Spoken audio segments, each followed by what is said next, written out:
What the hell is this? Travis Lawson, 94 kilos, blocked the door. Behind him, dozens of bodyguards, all over 90 kilos, all staring. A tiny black woman in the doorway.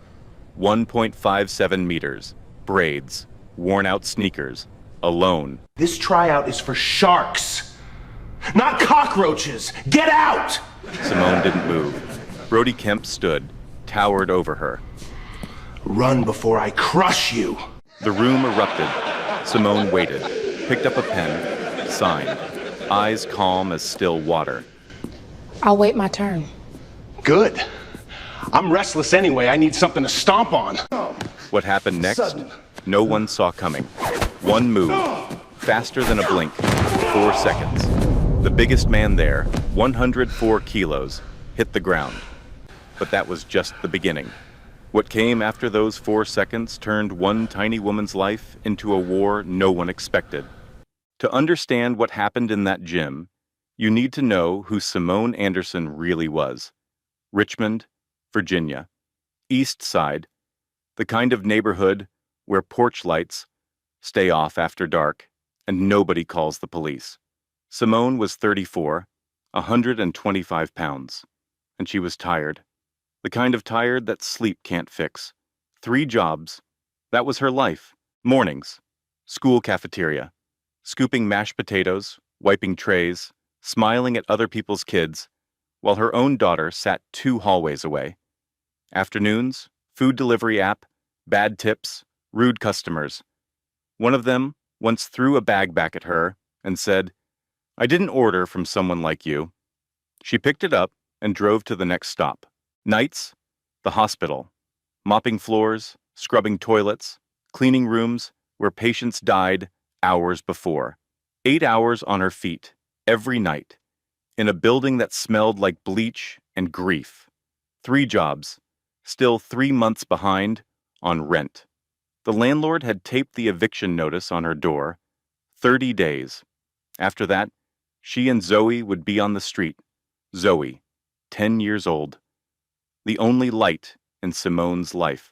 That girl had a smile that could fix a broken room.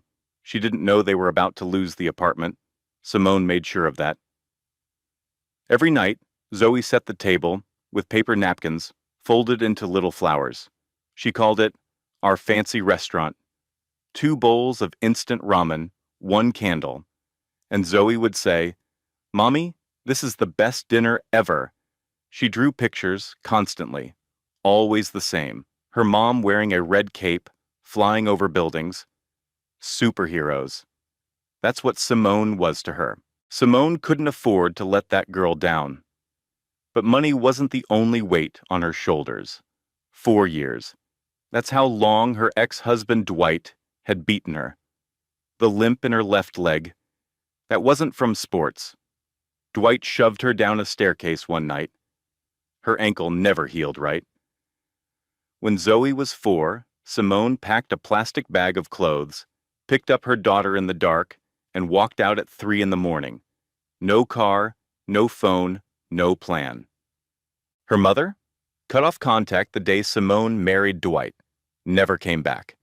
The only person who ever protected her was her father, Raymond Anderson, retired Marine combat instructor.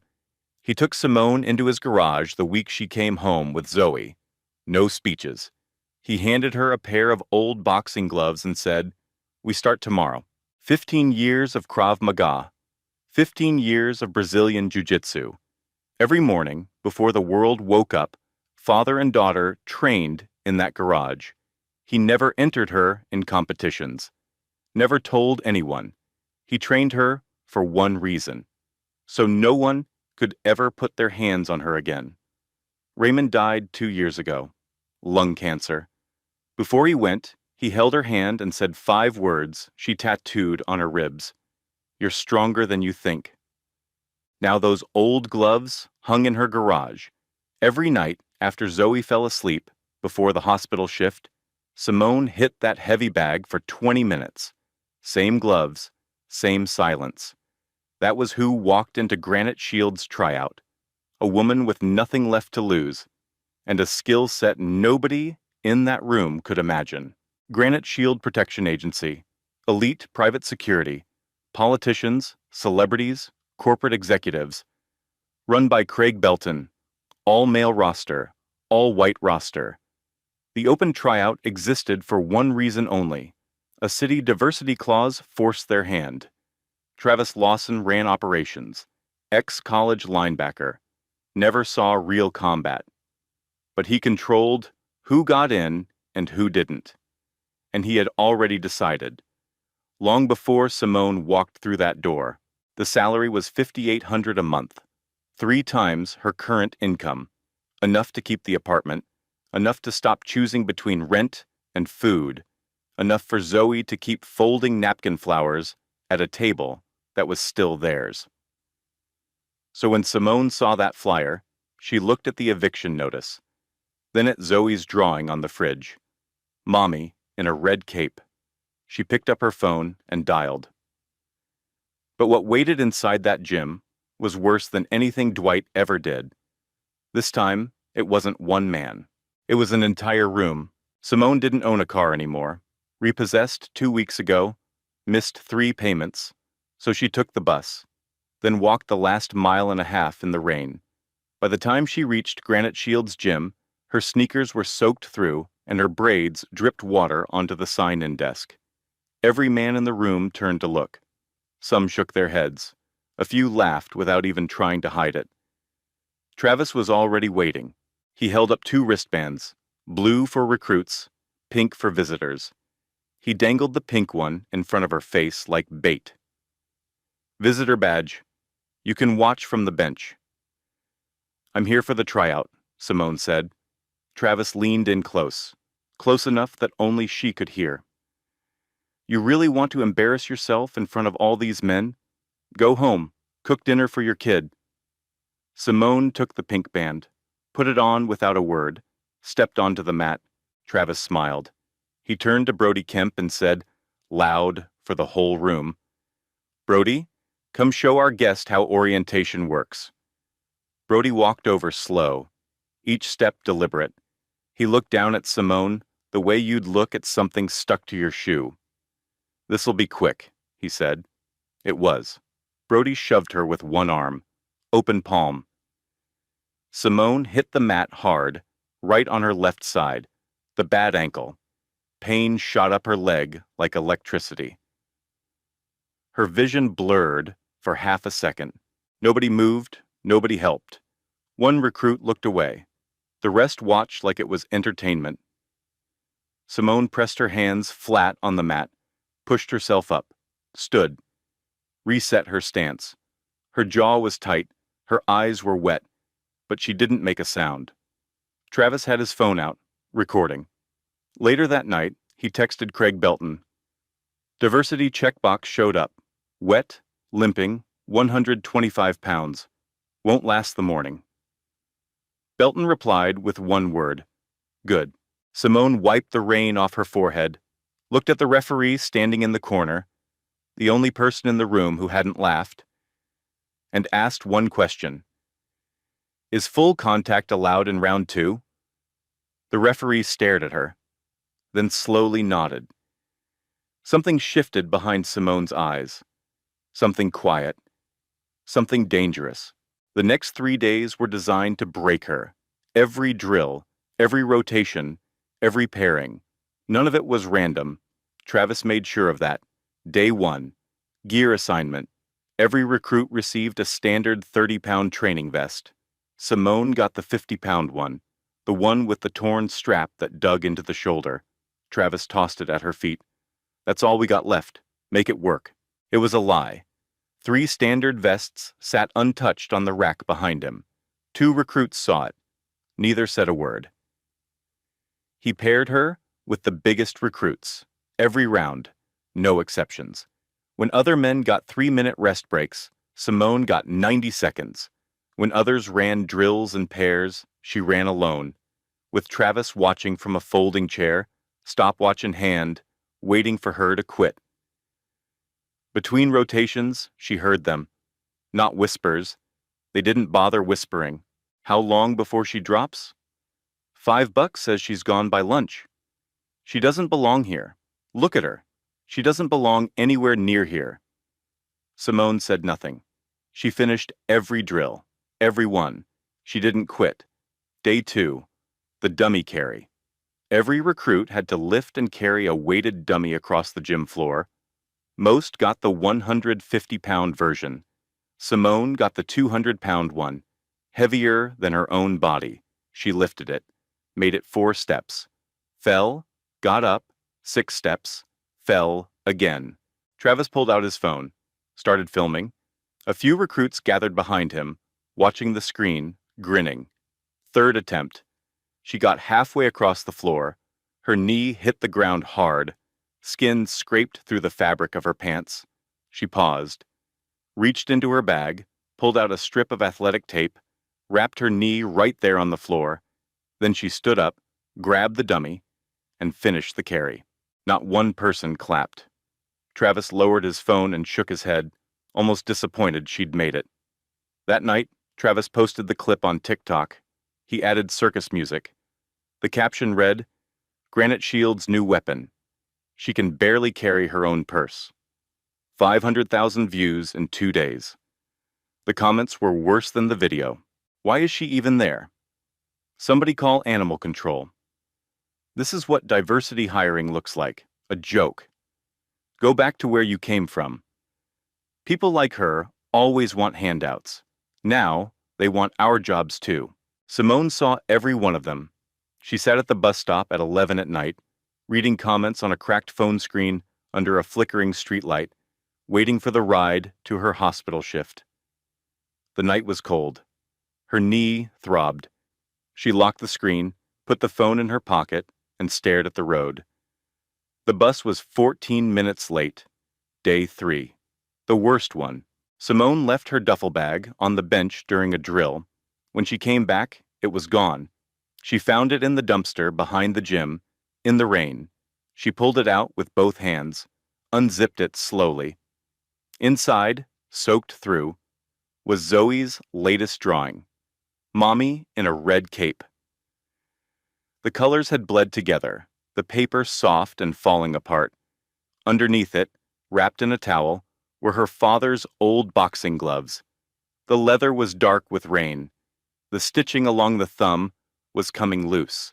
Simone held those gloves against her chest, stood in the rain, closed her eyes, and whispered the only words that still kept her standing. "You're stronger than you think." She stayed like that for a long time. Rain ran down her face, and she didn't wipe it. She didn't have to. Nobody was watching. Nobody cared. That evening, her phone rang. The landlord. 12 days left. "I'm not extending again," he said. 12 days. Then I file. I don't care what your situation is." Simone hung up, walked through the front door, and there was Zoe, running toward her, holding up a new drawing. "Look, Mommy, I drew you with muscles this time." Simone laughed, really laughed. She knelt down and hugged Zoe so tight the drawing crinkled between them. "That's my favorite one yet, baby." They ate ramen that night, napkin flowers, 1 candle. Zoe talked about a science project, about a boy who tripped at recess, about wanting a dog someday. She laughed at her own jokes. She always did. After Zoe fell asleep, Simone sat alone at the kitchen table. The eviction notice in front of her, the ruined drawing drying on the counter, the sound of her daughter breathing softly in the next room. She cried. No sound, just tears running down her face in the dark. Meanwhile, across town, Travis Lawson sat at a bar with 2 Granite Shield colleagues. 3rd beer in, loose tongue. "You don't get it," he said, leaning forward. "If a 5'2" single mom, a black single mom, passes my tryout, what does that say about every man on my roster? What does that say about me?" He stabbed the table with his finger. "I built that team, every man on it. She's not wrecking what I built. Not her. Not a chance." One of his colleagues shrugged. "She finished the dummy carry, though." Travis's jaw tightened. "She won't finish what's coming next." This wasn't just arrogance anymore. This was fear. the kind of fear that makes a man dangerous.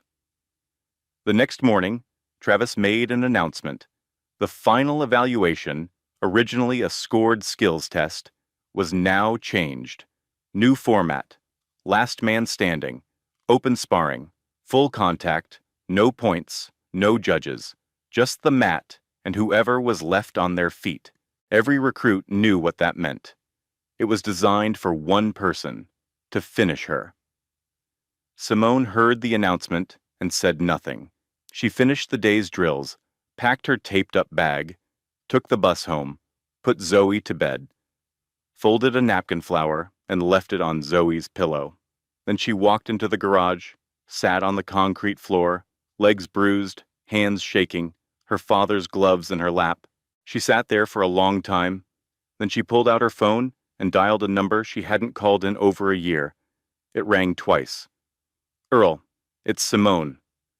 Her voice cracked. "I need your help. I have 10 days. On the other end, a long pause. Then a voice. Deep, steady, familiar. "Come to the gym tomorrow. 6 a.m. Don't be late." She hung up. Looked at the gloves, then looked at the drawing on the fridge. Mommy with muscles, this time. 10 days. That's all she had. To save her home. To prove every man in that room wrong. To become the thing they were most afraid of. A woman who wouldn't break. Earl Davis's gym smelled like old rubber and iron. A small concrete room on the south side of Richmond. No mirrors, no music, just a heavy bag, a mat, and a man who'd been training fighters for 40 years. Simone walked in at 6 sharp. Earl hadn't seen her in over a year. He didn't say anything at first, just looked at her. The dark circles under her eyes, the bruises on her forearms, the way she favored her right leg. He walked to the back, came out with a bowl of hot porridge and set it in front of her. She ate like someone who hadn't had a real meal in days. Because she hadn't. Then they got to work. Earl pulled up Granite Shield's Tryout rulebook online. Line by line, Nora Collins, a civil rights attorney who trained at Earl's gym 3 nights a week, sat beside him, reading every clause. Page 16, Section 9. There it was. Any recruit may formally challenge the highest-ranked active employee in a sanctioned match. Simone looked at Earl. Earl looked at Nora. Nora nodded. "You file this. They have to accept," Nora said. "I'll be there as your legal witness." For the next 9 days, Earl rebuilt Simone's technique around one thing, her weak left leg. Every move anchored on the right. Every sequence designed to end the fight fast. 4 seconds. That was the window. On the last night, Simone signed the challenge form. Earl watched her write her name, same steady hand that signed the tryout sheet when 30 men laughed at her. "Your daddy would be proud," Earl said. Simone gripped the old gloves in her bag, said nothing, but her eyes answered. 9 days of preparation, 1 move, 4 seconds. That was the plan. Everything depended on what happened next. The morning of the final tryout, Simone woke at 4:30. The apartment was dark, quiet. Zoe was still asleep, one arm hanging off the bed, mouth slightly open, the way she always slept. Simone stood in the doorway and watched her daughter breathe. For a full minute, she didn't move. Then she tore a small piece of paper from a notebook and wrote 7 words. "Mommy's going to work. I love you bigger than the sky." She folded it once, set it on Zoe's pillow, grabbed her duffel bag, the one that still smelled faintly of rain and dumpster, and walked out into the dark. The bus came late. She ran the last half mile. When she pushed through the gym doors, the room was already full. Every recruit, every staff member. Travis Lawson stood at the center of the mat, arms crossed, clipboard in hand. Brody Kemp sat on the front bench, rolling his neck, cracking his knuckles, like a man who already knew the ending. Conversation stopped the second Simone walked in. A few recruits nudged each other. Someone in the back muttered, "The cockroach is back." Simone walked straight to the official's table. She placed a single sheet of paper in front of the head referee. Formal challenge. Section 9. Highest ranked active employee. She had chosen Brody Kemp. The referee read it, looked up at her, looked over at Travis, then nodded. Travis snatched the paper, read it twice. Then he laughed, loud, theatrical, meant for the entire room. "You hear this?" He held the paper up. "Little Miss Cockroach wants to fight my best guy." He turned to the recruits, grinning. "Somebody mark the time. I want the exact second she hits the floor. This'll be the shortest tryout in Granite Shield history." He signed the approval without hesitation. In his mind, this was the perfect ending. She'd get destroyed in front of everyone, and the whole diversity experiment would be over by lunch. Brody stood up, walked to the mat, rolled his shoulders. He outweighed Simone by nearly 80 pounds. His neck was thicker than her thigh. He shadowboxed twice, loose and casual, just to remind the room what she was walking into. He looked down at her. "Nothing personal, sweetheart, but you should have stayed home." The room buzzed. Recruits leaned forward on benches. Someone pulled out a phone and hit record. Another one whispered, "This is going to be ugly." Travis stepped between them for one last word. He leaned toward Simone, close, private, almost gentle. "Last chance to walk away. Nobody's going to judge you." Simone looked up at him, calm, still, not a tremor in her voice. "Everybody already has." Travis blinked, then stepped back. The referee raised his hand. The room went dead quiet. The only sound was the hum of the overhead lights. Then he dropped it. Brody moved first, fast for a man his size. He lunged forward, right hand reaching for Simone's collar, left arm wide, going for the clinch. Standard grab and control, the kind of move that ends fights against smaller opponents in 2 seconds. Simone didn't step back. She stepped left. One precise sidestep, just outside his right arm. Brody's momentum carried him forward, exactly where she wanted him. In the same motion, her right hand caught his wrist. She pulled, not hard, just enough to redirect his weight. His balance broke. Before Brody could reset, Simone was behind him, arm drag to rear clinch. Her hip drove into the back of his thigh. Her right leg swept his lead foot. Clean, surgical, the kind of technique that takes 15 years to perfect. Brody Kemp, 6'4", 230 pounds, went airborne. For one full second, the biggest man in the room was in the air, and the smallest woman in the room was the reason why. He hit the mat with a sound like a car door slamming. The walls shook, the bench rattled. Someone's water bottle tipped off the edge and rolled across the floor in the silence that followed. 4 seconds. Brody lay on his back, eyes wide open, mouth gaping, chest heaving. He tried to lift his head, couldn't. The wind had been ripped out of him completely. Simone stood over him. Her left leg buckled, the bad ankle, the old injury, the one Dwight gave her on that staircase. She caught herself, shifted her weight to the right, stood on one leg, breathing hard, sweat dripping from her jaw, onto the mat below. Her father's old boxing gloves were on her hands, torn leather, loose stitching at the thumb. The same pair Raymond Anderson handed her in that garage the week she came home carrying Zoe. Silence. Not the kind where people are thinking, the kind where people forget they have lungs. 1 second, 2 seconds, 3. Then the room exploded. A recruit in the back row shot to his feet and started clapping. Then another. Then 5 more. The sound built like a wave, applause, shouts, someone slamming the bench with both palms. A man near the door yelled, "Oh my God!" Another one grabbed his own head with both hands and just kept repeating, 4 seconds, 4 seconds, 4 seconds. Travis didn't clap. He stood frozen. His clipboard hung loose at his side. His mouth was open, but nothing came out. The recruit who'd been recording lowered his phone. His hands were shaking. He looked at the screen, looked at the man beside him, and said one thing. "Bro, this is going everywhere."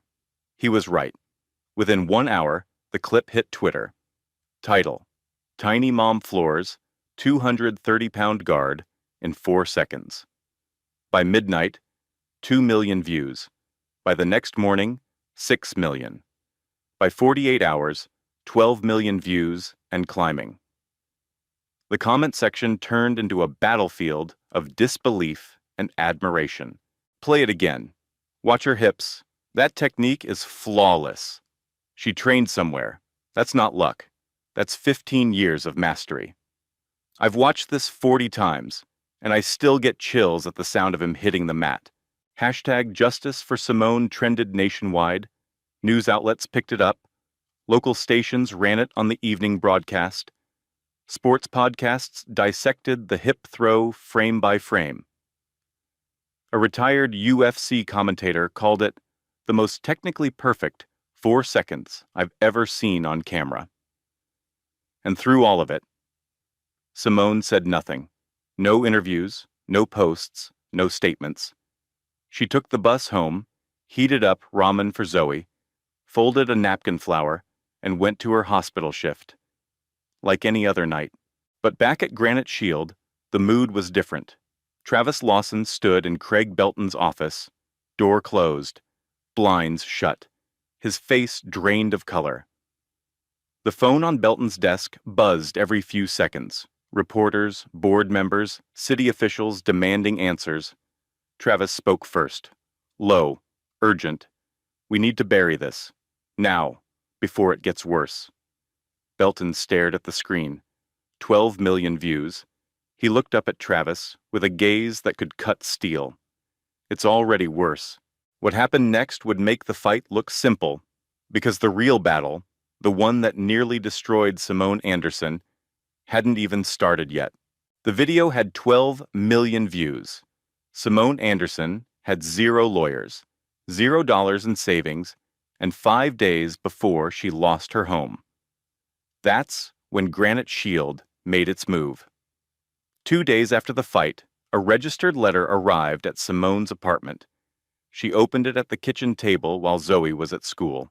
Inside, 14 pages of legal language. Cease and desist, filed by Granite Shield's corporate attorneys, Howard and Pratt. The letter accused Simone of using unauthorized and dangerous combat techniques outside the scope of the sanctioned tryout. It claimed Brody Kemp sustained cervical strain, emotional distress, and reputational harm. At the bottom, a single sentence in bold: Granite Shield Protection Agency intends to pursue criminal assault charges. Simone read it twice. Her hands didn't shake. They were past shaking. She folded the letter and placed it in the same drawer as the eviction notice. 2 threats, same drawer, 5 days apart. But the legal letter was only the first punch. Travis Lawson had already made a phone call. Carla Jennings, a local TV reporter hungry for ratings, met him at a coffee shop that same morning. Travis brought a manila folder. Inside, Simone's employment records from the hospital, her home address, a screenshot of her eviction notice, and a version of events he had rehearsed down to every pause and sigh. "She's not some underdog hero," Travis told Jennings, stirring his coffee with the calm of a man who had done this before. "She's an unstable woman with a history of aggression. She targeted our top employee. He's injured. He's considering surgery. And nobody's talking about that because she's getting the sympathy card." He leaned closer, lowered his voice. "Between you and me, people like her. They always find a way to play victim. That's what this is. A setup." Jennings ran the story that evening. The headline: Viral Gym Video, Hero or Threat? Questions surround woman behind takedown. The segment used the clip. but cut it. They removed the first 3 seconds. The part where Brody lunged at Simone first. The part where she clearly moved in response. What viewers saw instead was a small woman attacking a man from behind without warning. It worked. The internet split in half overnight. Half the comments called Simone a hero. The other half called her something else entirely. She's dangerous. She assaulted that man. Unhinged, single mom looking for a payday. Of course she played the victim. They always do. Diversity hire goes wrong. Send her back to where she came from. Typical. Give them an inch, they take a mile and sue you for it. The last 2 comments had thousands of likes each. Simone read every single one of them. Sitting on her kitchen floor at midnight, phone screen glowing in the dark, knees pulled to her chest. Then the dominoes started falling. Simone's supervisor at the hospital called at 6 in the morning. His voice was tight, uncomfortable, the voice of a man reading from a script someone else wrote for him. Simone, in light of the ongoing legal situation and the media coverage, we've decided to place you on unpaid administrative leave, pending internal review. It's just temporary. It wasn't temporary. They both knew that. She lost her night shift, her steadiest paycheck, the one that kept the lights on and the rent partially paid. 5 days before eviction, and her last reliable income vanished with one phone call. Then came Dwight, her ex-husband, the man she'd fled at 3 in the morning 6 years ago with a 4-year-old on her shoulder, the man who shoved her down a staircase and never once said sorry. The man she hadn't heard from since the restraining order expired 18 months ago. He saw the clip. 12 million people saw it.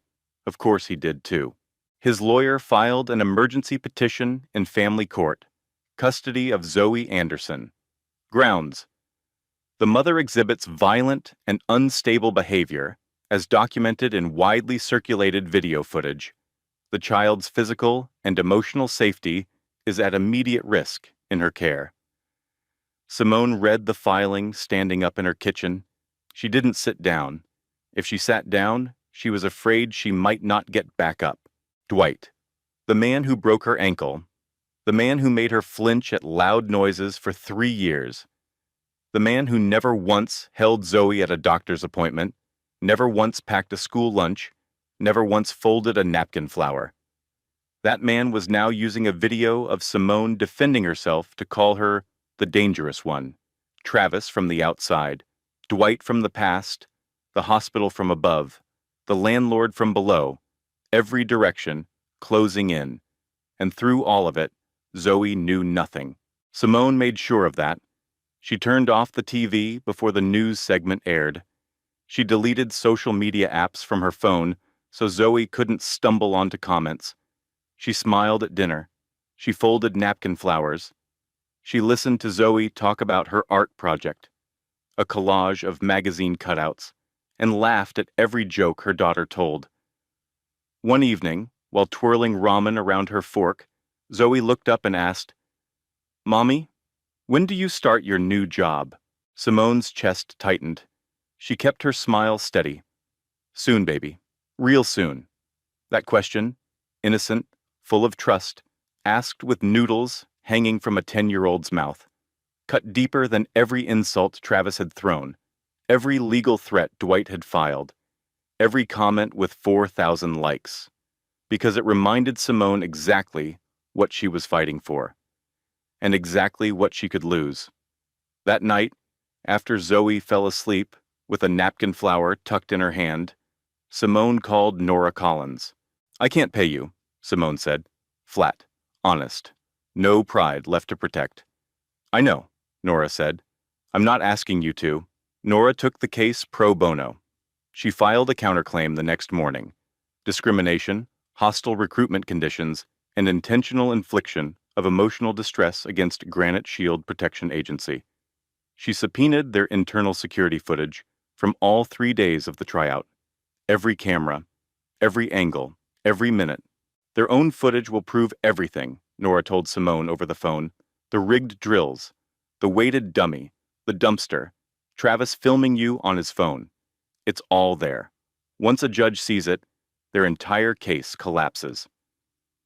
For the first time in weeks, Simone felt something she barely recognized. Hope. It lasted 2 days. The subpoenaed footage arrived at the courthouse on a sealed USB drive, labeled, time-stamped, chain of custody documented. Nora plugged it into her laptop at her office. Simone sat beside her, hands clasped tight in her lap. The screen was black. Nora tried again, reformatted, re-downloaded, opened it on a different machine. Black. Every file, every camera, every angle. 3 full days of footage, corrupted, unreadable, gone. Nora leaned back in her chair, closed her eyes, let out one long, slow breath through her nose. They erased it, Simone said. Not a question. Nora didn't answer. She didn't need to. Simone stared at the black screen. No footage, no proof, no job, no money. 3 days until eviction. A custody battle she couldn't afford to fight. And a lawsuit built to bury her in silence. This was the real trap. Not the legal filing, not the media story, not even Dwight. The trap was making sure that when Simone finally had the courage to fight back, there would be nothing left to fight with. Or so they thought. The morning of the hearing, Simone found a yellow envelope slid under her apartment door. She already knew what it was before she opened it. Final notice, official eviction filing. Effective tomorrow. She placed it on the kitchen table, next to the cease and desist, next to the custody petition, 3 documents, 3 different people trying to erase her from 3 different directions. Zoe was at school. The apartment was quiet. Simone sat at the table in silence for a long time. Then she stood up, put on the only blazer she owned, a thrift store navy blue she'd bought for a job interview 4 years ago, and took the bus to the courthouse. She had no job, no home after tomorrow, no savings, no footage. Her name had been dragged through every comment section on the internet. All she had left was Zoe, and the truth. She hoped that was enough. The hearing room was small, fluorescent lights, wood-paneled walls, a city administrative panel, 3 judges behind a long desk. The gallery had about 40 seats. Every one of them was full. Reporters, community members, Granite Shield employees, in matching polos. Craig Belton sat in the 3rd row, arms crossed, face unreadable. Travis Lawson was called to the stand first. He wore a charcoal suit, clean shave. He looked like a different man from the one who had spat insults across a gym floor. His voice was measured, practiced. Every word had been chosen by someone with a law degree. Simone Anderson entered our tryout under false pretenses, Travis said, looking straight at the panel. She misrepresented her background. She used unsanctioned techniques that endangered a member of our staff. Brody Kemp is still in physical therapy. We followed every protocol. She didn't. The panel nodded, took notes. Travis continued for 11 minutes. He painted a picture of a reckless woman who manipulated a diversity clause to gain access, then attacked an employee for viral attention. He was calm, convincing, almost believable. Then Nora Collins stood up. She didn't raise her voice, didn't rush. She buttoned her jacket, picked up a single folder, and walked to the center of the room like a woman who had been waiting for exactly this moment. Mr. Lawson, she began, you stated that Miss Anderson used unsanctioned techniques. Can you specify which techniques violated your tryout rules? Travis paused. She used excessive force. That's not a technique, Mr. Lawson. I'm asking which specific move violated which specific rule. Can you cite the section? Silence. Travis glanced at his lawyer. I'd have to review the handbook. I have it right here. Nora held up a printed copy. Section 9, paragraph 4. All recognized grappling and throwing techniques are permitted in sanctioned challenge matches. Ms. Anderson used a standard hip throw, recognized in judo, jiu-jitsu, and Krav Maga. She set the handbook on the panel's desk. Your own rules allowed it. Travis shifted in his seat. His jaw tightened. Nora wasn't finished. Let's talk about the footage your company submitted. 3 days of internal security cameras. All corrupted. Every file, every angle. Convenient. Technical malfunction, Travis said. Our IT department confirmed it. I'm sure they did. Nora turned to the panel. Your Honors, I'd like to submit Exhibit B. She pulled out a laptop, pressed play. The recruit's phone video, unedited, uncut, full audio. The version that showed everything. Brody lunging first, Simone responding, the clean throw, the 4-second takedown. Every angle the Carla Jennings news segment had deliberately removed. The room stirred. Reporters leaned forward. Travis's lawyer whispered something in his ear, but Nora wasn't done. Exhibit C, she said. Text messages from Mr. Lawson's personal phone, obtained via court-issued subpoena. She read them aloud, one by one. Day 1. Diversity checkbox showed up. Wet, limping, 125 pounds, won't last the morning. Day 2. Gave her the 200-pound dummy. She fell 3 times. Got it on video. This is gold. Day 3. Changed the final round to open sparring. Full contact. She'll quit or she'll get carried out. Either way, problem solved.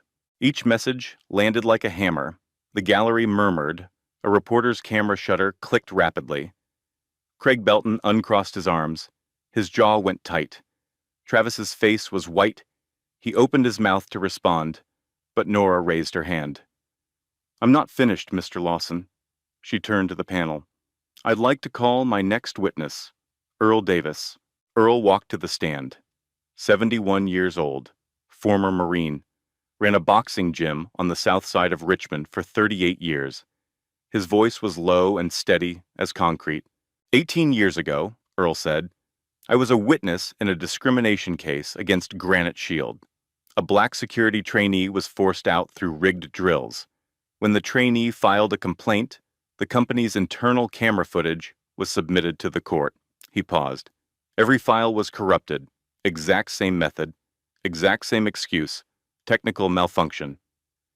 The room went still. That case was settled quietly, Earl continued.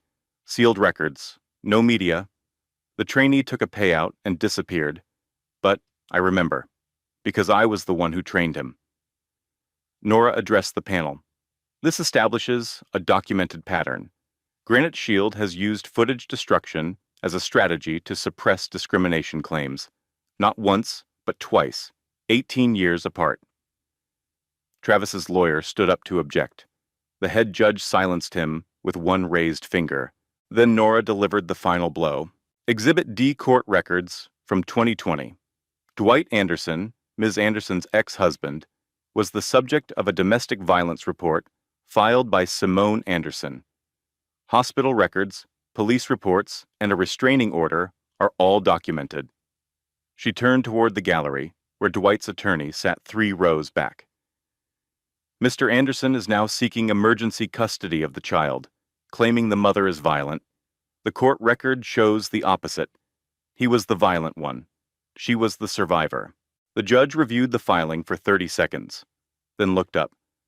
The emergency custody petition is denied, permanently. Dwight's lawyer closed his folder without a word. Travis sat motionless on the witness stand. His suit didn't look so sharp anymore. His rehearsed answers were gone. He stared at the table. The room stared at him. Craig Belton stood up from the 3rd row. Every head turned. He straightened his jacket, walked to the front of the gallery, and spoke, loud enough for the room and every recorder in it. Travis Lawson is terminated from Granite Shield, effective immediately. His actions do not represent this company. Travis looked up at Belton. His mouth opened. Nothing came out. Then the head judge turned to Simone. Ms. Anderson, would you like to make a statement? Simone stood. Slowly. She didn't look at Travis. Didn't look at Belton. She looked at the panel, 3 faces she had never met, and spoke in a voice so steady it silenced the room. I didn't come here to prove I can fight. I came here because my daughter asks me every night when I start my new job, and I refuse to answer her with a lie. She paused, took a breath. Every woman who was ever told she's too small, too dark, too broken, too poor to stand in a room full of people who decided she was nothing. I stood up, so you know you can too. Nobody moved, nobody spoke. A woman in the gallery wiped her eyes. A reporter lowered his pen. The head judge stared at Simone for a long moment, then nodded once. The silence after those words was louder than anything that had happened in that room, and it was far from over. The panel deliberated for less than an hour. When they returned, the head judge read the ruling without hesitation.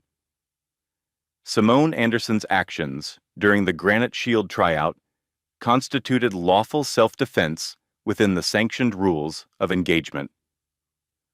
All claims filed by Granite Shield Protection Agency were dismissed. A formal investigation into evidence tampering and fraudulent testimony would be opened against Travis Lawson. Simone sat still when the words came. She didn't cry. She didn't smile. She just closed her eyes and let the air fill her lungs for what felt like the first time in weeks. It was over, but the aftermath moved fast. Travis Lawson was charged with destruction of subpoenaed evidence, filing a false police report, and workplace discrimination. His mugshot hit the news cycle the same evening. The man who had blocked a doorway with his body, who had called a woman a cockroach, who had rigged every drill and erased every camera. That man now sat in a booking room, staring at a concrete wall. Dwight Anderson's custody petition had already been denied permanently in the courtroom, but Nora Collins filed one more motion that afternoon, a lifetime restraining order. The judge signed it before the ink on the hearing transcript was dry. Dwight would never come near Simone or Zoe again. Not legally, not ever. The hospital called 2 days later. Simone's supervisor, the same man who had read her the suspension script, now read her a reinstatement letter, full back pay, a formal written apology from the hospital board. Simone listened. Then she said, "Thank you, but I won't be coming back." She didn't say it with anger.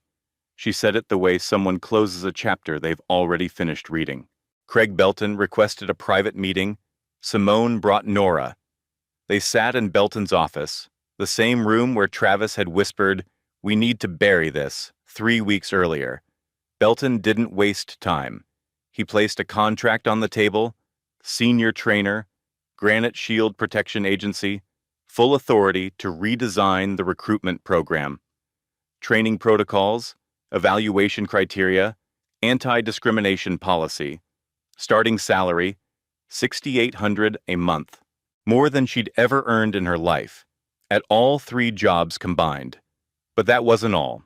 Belton slid a second document across the desk. A compensation agreement. 6 months of rent paid directly to her landlord, effective immediately. The eviction filing would be withdrawn by the end of the day. "This doesn't fix what happened," Belton said, "but it's a start." Simone looked at the contract, then at Nora, then back at Belton. "I'll redesign your program," she said. "But I'm not doing it for you. I'm doing it so no one walks into that gym and goes through what I went through." She signed it. Same steady hand, same calm eyes. The city moved too. Richmond's council held an emergency session the following week. They cited the Granite Shield case, the rigged drills, the erased footage, the retaliation, as evidence that current oversight was not enough. By unanimous vote, they passed the Fair Tryout Transparency Act.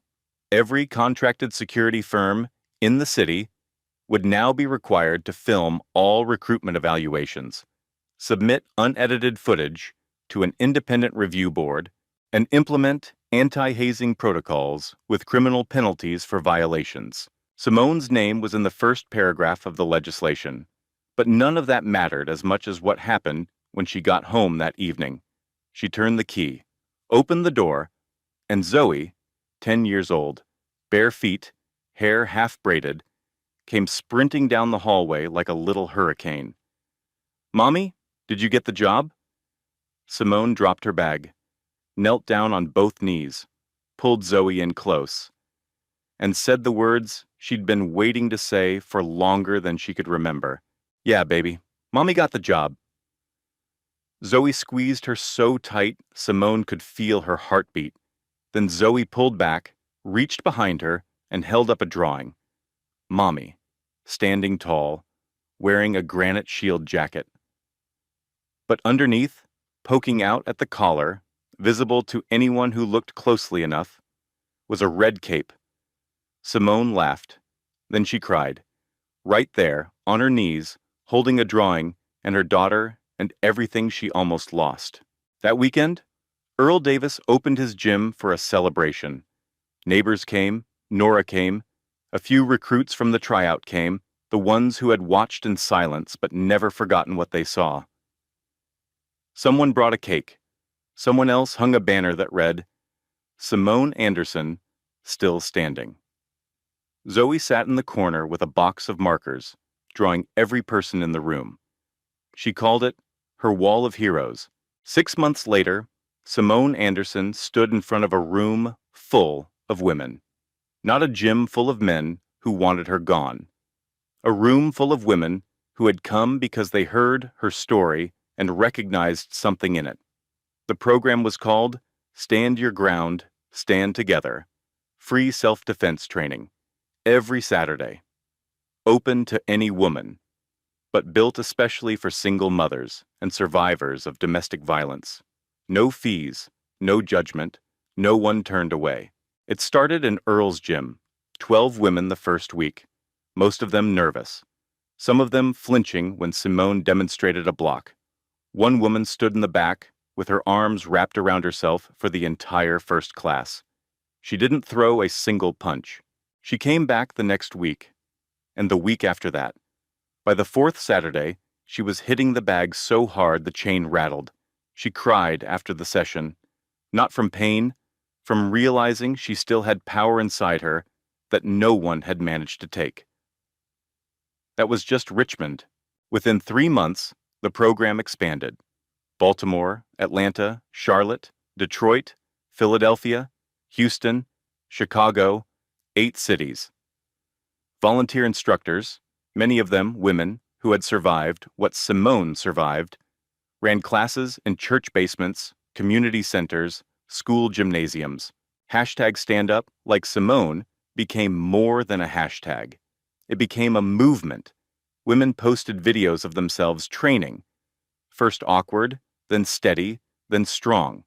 Mothers brought their daughters. Grandmothers brought their granddaughters.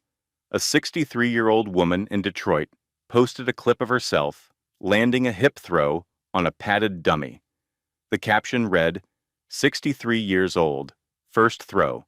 Simone made me believe I could. It got 2 million views. And every Saturday, in the corner of Earl's gym, Zoe Anderson sat with her markers and her paper. She didn't train. She drew. She drew every woman who walked through that door, every face, every stance, every pair of hands wrapped in tape for the first time. She pinned each portrait to the back wall of the gym, next to her very first drawing. Mommy in a red cape. She called it the Wall of Heroes. By month 6, there were over 100 portraits on that wall, all different, all strong, all drawn by a 10-year-old girl who believed her mother could fly. Simone never did any interviews, never posted a single video herself. She didn't need to. The women she trained told the story for her. Every Saturday, every city, every punch thrown by a hand that used to shake. One reporter asked her, months later, if she had a message for Travis Lawson. Simone thought for a moment. Then she said, I don't think about him. I think about the next woman who's going to walk through a door where nobody believes in her. That's who I work for now. That was it. That was Simone. Now I want to hear from you. What's your 4-second moment? That one time you walked into a room where nobody believed you and you proved them wrong. Maybe it hasn't happened yet. Maybe it's coming. Either way, I want to hear it. Drop it in the comments. Share this story with someone who needs to hear it today. That single mom working 3 jobs. That woman who's been told she's too small, too dark, too broken. She needs to know that Simone exists and that she can exist too. If this story moved you, subscribe. Hit the bell. Because there are more stories like this. And I'm not done telling them. I want you to hear this. The world will look at you and decide what you can't do. Too small, too poor, too broken, too alone. They will measure you with their eyes and write you off before you open your mouth. Let them. Because the people who underestimate you are giving you the greatest gift in the world. They are not paying attention. And while they are laughing, while they are betting against you, while they are so sure you will quit, you are getting ready. Quietly, patiently, one day at a time, until the moment comes. And when it does, you only need 4 seconds. So, if you are in that room right now, the room where nobody believes in you, where everybody wants you to fail, where the whole world feels like it's closing in, don't quit, don't shrink, don't let them see you break. But keep showing up, keep standing, keep going. Because the people who stay standing when everything they fail, those are the people who change the world. Like, share, and subscribe. Real stories, real justice every week. And remember, you are stronger than you think. You always were.